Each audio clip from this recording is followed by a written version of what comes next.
darn old phone rang again. All right, I'm going to start. I'm still in chapter 20. Abel's heart pounded with his exertions and excitement and with dreadful anxiety. Would Amanda be there at home? Would she be happy to see him?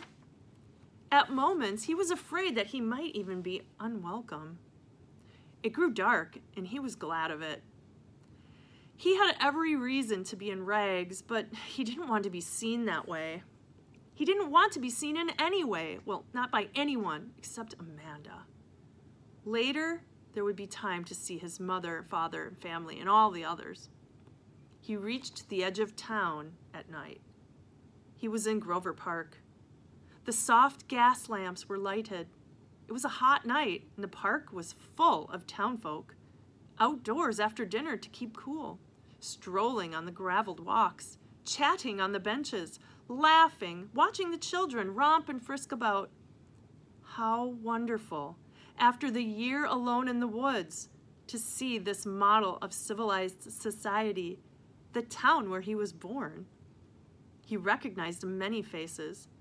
He was back where he belonged, but he stayed in the shadows to avoid being seen. Then, suddenly, whom should he see? She, herself, Amanda, sitting on a stone bench in a perfectly everyday way. How could he keep from rushing out and holding her dearness in his arms? He managed to restrain himself. There were others on the bench and on the walk. He had waited a year, he could wait a bit longer. Their reunion should be theirs alone. He hurried quietly home, avoiding any encounter. Here is what the town looks like, that he's kind of looking from a distance and kind of keeping to himself so nobody sees him.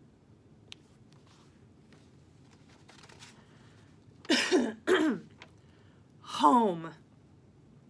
He grasped the graceful railing and bounded up the steps. He still had the keys in his ragged pants. He opened the door. It was all exactly as he had left it, as he had remembered it so often during his exile. It was nothing like his hollow log. Here's a picture of him going up the steps of his house. Amanda's radiance was there. How good to see her things all about, and his own. His books, his favorite chair. He went into the kitchen, looked into the pot on the stove, tasted the soup. In the bedroom, he looked around with anxious joy at the familiar objects. He washed with scented soap. He put on his best silk shirt, his purple cravat, his brown velvet jacket with the braided lapels. These elegant clothes kind of felt uncomfortable. Now, smiling, he put Amanda's scarf on the taboret in the entrance hall, where she would see it when she entered. Then he went into the parlor and laid down on the plush sofa, his paws behind his head, his heart full of bold expectations. Here is a picture of the table that he set her scarf on, which is right by the door. He wants her to see it when she comes in the door.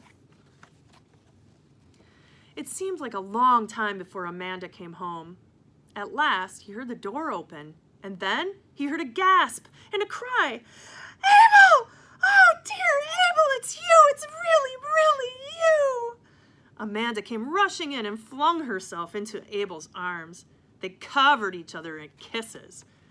When he was able to speak, Abel said, "I've brought you back your scarf."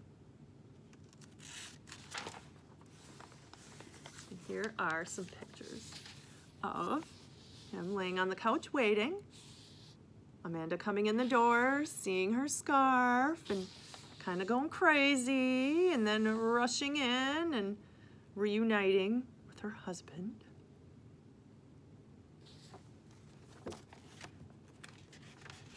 And that is actually the end. So that is the book Abel's Island, and the author is William Steig.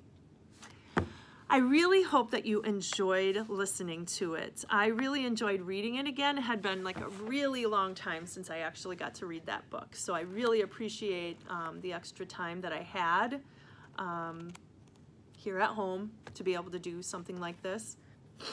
And like I said, I hope you really enjoyed it.